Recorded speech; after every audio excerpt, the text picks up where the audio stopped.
सरकार ने एक छोटा सा स्टेप उठाया, जिस बॉन्ड्स में टैक्स एग्जाम किया, बड़ा पैसा आया, ठीक है, और उसका शायद सेंटिमेंट इम्पैक्ट इक्विटी का भी आउटफ्लो रुक गया। क्या थोड़ी सी एक इस पर भी काम हो जाए, थोड़ा सा कुछ समय के लिए, सही 2 साल के लिए कैपिटल मार्केट को रिवाइव करने के लिए, अगर कैपिटल गेन्स टैक्स पर भी थोड़ा सा काम जितना करें उतना कम है। मतलब जैसे वो जो उनका जो मेन डिमांड है, one of the demand I believe इसकी भाई आप डॉलर टू डॉलर करो, बिकॉज वो डॉलर लेके आए तो रुपी डेप्रिसिएशन होता है, तो वो ये तो परमानेंट प्रॉब्लम है रुपी डेप्रिसिएशन का। तो आप जो है ना जितना डॉलर लेके आए उसके ऊपर कैपिटल गेन्स लगाए।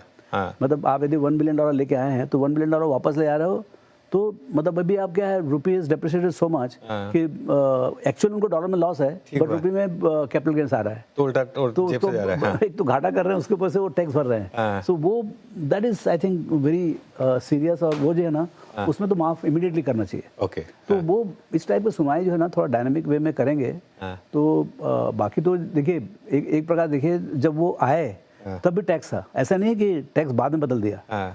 When they invested in, तो टैक्स तो था ही, वो तो बाद में 90s के बजट में चेंज होता है। टैक्स एक मतलब आपके ओवरऑल कैलकुलेशन उसका अंतर पड़ता है, और एक्चुअली इसका इम्पैक्ट तो जरूर पॉजिटिव होगा, लेकिन ऐसा नहीं है कि सिर्फ टैक्स के कारण से लोग नहीं आ रहे हैं, उनके कारण दूसरे हैं। एक तो यहाँ economy, Indian economy slow down हो गया था, दूसरा ये एआई में बहुत बड़ा तूफान, बाकी जगह बहुत पैसा बन रहा है, बहुत ज़्यादा। अच्छा, हमारा जो valuation level because of sustain domestic buying, आपका जो वैल्यूएशन था ये भी थोड़ा बहुत ज़्यादा प्रीमियम हो गया था। वो 10, 12, 15 के पी में थे, और हम 22, 23, 24 में थे, तो हम अब 21 में आ गए हैं, और अगले साल ऐसा लगता है कि अगले साल का ये नंबर आया है तो आप 18 के आसपास आ जाओगे, वो 20 पे आ गए हैं। तो अब वो जो प्रीमियम जो है वो खत्म हो गया है, तो now we are equal, and now यहाँ से क्या है, मेरा सस्टेन अर्निंग्स ग्रोथ आएगा। बिल्कुल, देखिए मेरे फाइनेंशियल्स अच्छे हो गए, टेक जो है इतना मारपीट दिया कि आप उसका वेट ही कम हो गया है। अभी क्या है, जो पहले 13-14% था वो 7-8% हो गया। तो even if it doesn't grow much, मतलब टेक में अभी भी वो क्वेश्चन मार्क है कितना ग्रो करेगा।